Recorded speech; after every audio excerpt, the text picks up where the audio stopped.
It's Tim Albright with an AVNation special, taking a look at the AVNetwork Nation event. Happens December 10th, and I get the incredible pleasure of having a panel about AV over IP, the 31 flavors of AV over IP. And with me to talk about it are two of my favorite people, Erica Williams from Henderson Engineers and Frank Padikkala, technically from Diversified, but he's also the host of our IT Factor show. So welcome, both of you. Hello. Thank you for having us. Absolutely. So Frank, let's start with you on this. Not for nothing, but you're further away from me, and Erica and I are just going to talk about the blues. So when we look at the reason this is called 31 flavors of AV over IP is because no tongue-in-cheek meant here, but there are darn near 31 flavors of putting audio and video on the network. And you look at companies like Just Add Power, you look at SDVOE, you look at SVSI, if there was a physical Infocom this past year, or if you happen to go to ISE in February, I'm going to say 75% of the companies there had some sort of solution. So when it comes to designing and looking at what solutions you should consider, what are some of the check boxes, right, that you need to go, okay, well, if you need to do X, then you need to go to this solution. If you need to do Y, well, then you go over here. What are some of the considerations and some of the things that customers are trying to get done that you consider to maneuver or go down a certain technology road? So, talking from a design engineer's perspective, I think it's important that we look at this holistically. Any client requirements, we got to look at the 10,000 view foot and then try to narrow down the process to something that makes sense to the customer. And unfortunately, we live in an AV world that's, I don't know if it's a good thing or a bad thing, but there's literally no standards in terms of AV over IP.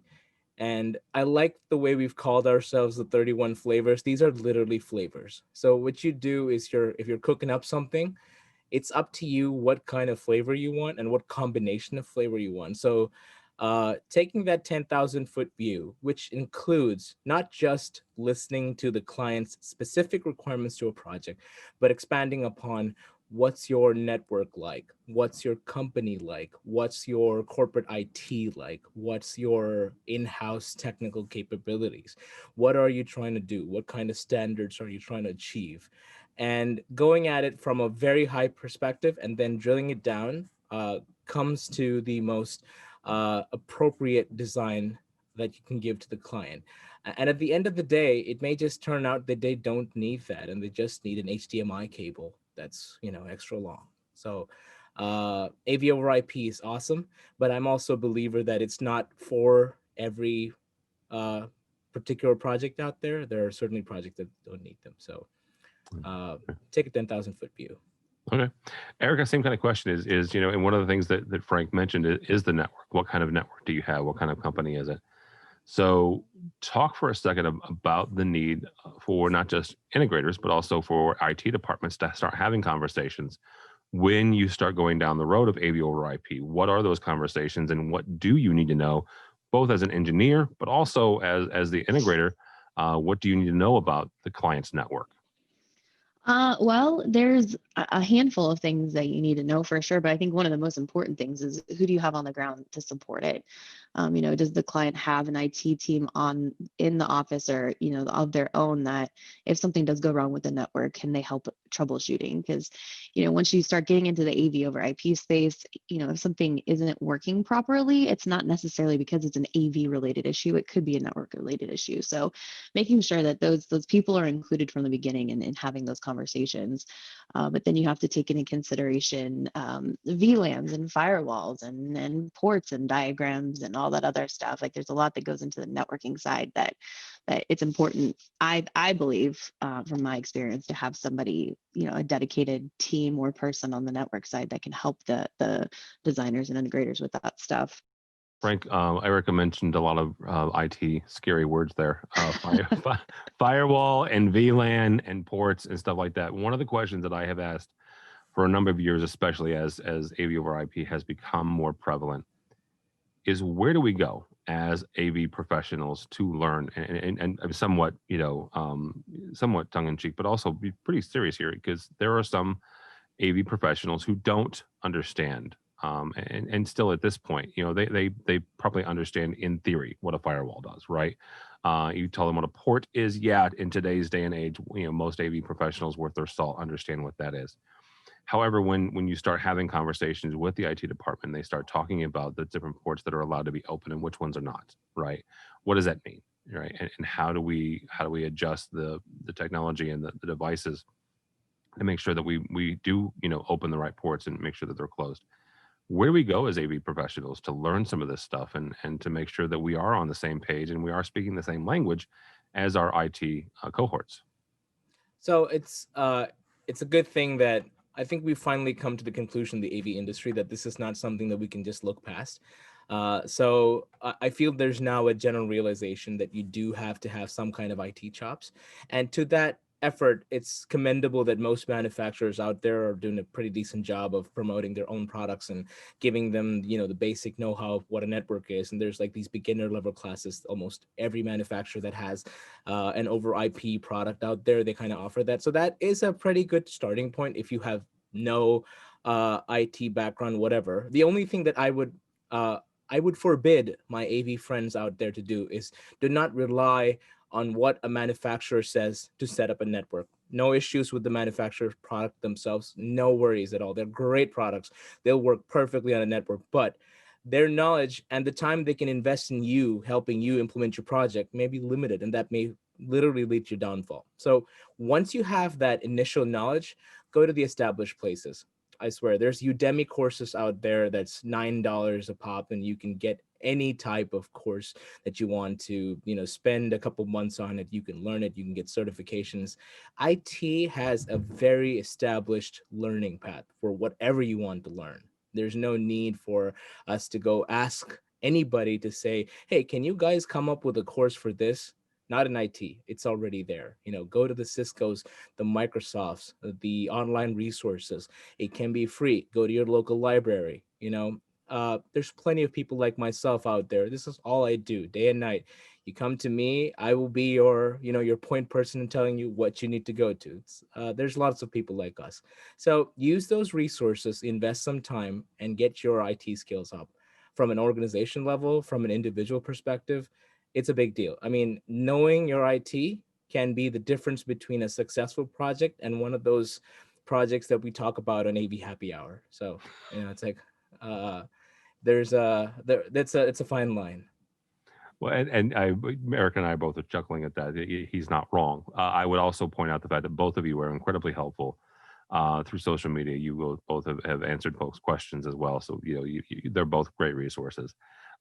Erica, as we kind of wrap up here, take a look, and we're going to be talking about the different types of AV over IP.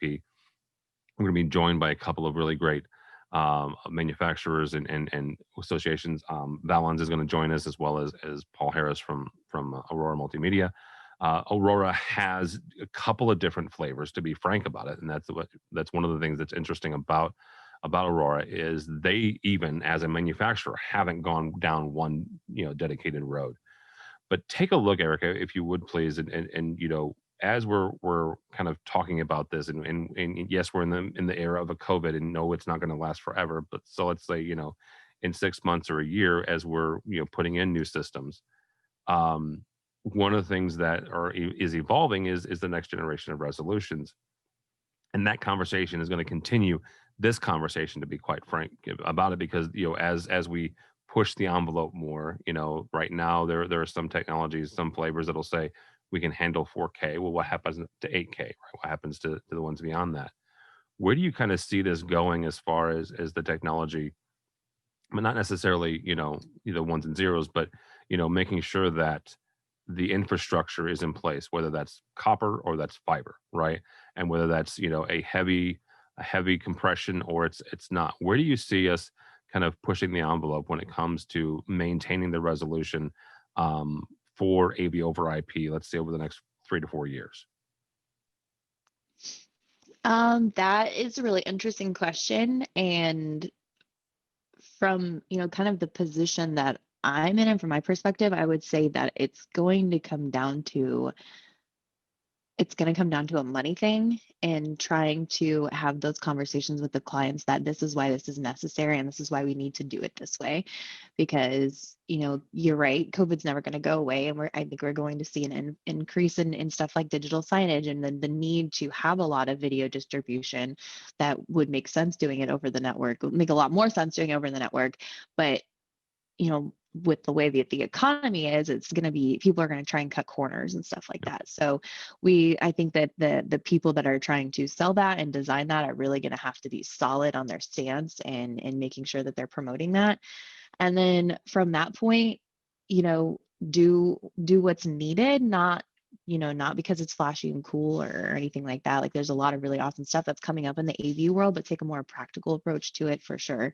And I think that practicality is going to play a bigger factor in the experience part than what we previously, like, oh well, look at how awesome this display looks or something like that, or this is definitely going to be at the forefront, you don't have to update this or replace this. I mean, with AV over IP, you're pretty solid for a while. So with the practicality, I think will be an approach a lot of people take as well. All right, very good. That'll be a good place to stop. Thank you both so much. Again, you can check the two of them out again with me on the 31 Flavors of AV over IP, December 10th at the AVNetwork Nation event, avnetworknation.com. Erica, thank you so much. How do people get a hold of you or Henderson? You can check Henderson out at hendersonengineers.com. You can find me on LinkedIn, Erica Williams with the bright orange shirt. You can also find me on Twitter as well, HaircutFW. All right, very cool. And also Mr. Frank Padikkala. Thank you, sir. How do we get a hold of you or Diversified? Diversified is www.diversifiedus.com. You can find me on LinkedIn, Frank Padikkala. You can find me on Twitter, also Frank Padikkala. I'm also the host of the IT Factor on AVNation, so do check that out. Yes, absolutely he is. You can check that out as well. For us here at AVNation, you can go by our website, avnation.tv. That's avnation.tv. Find programs like this as well as a host of others. But before you do that, please go by the show of the event website, avnetworknation.com. You can sign up for this event as well as the entire day. The entire day, if you hang out with us, you get 4.75 CTS RUs, not just regular CTS, but also CTS-I and CTS-D. So that is actually kind of unique in the year that was virtual events, getting the ability to have almost 5 CTS RUs on all 3 different types of CTS, I think is kind of cool. So all that and more at avnetworknation.com, avnetworknation.com.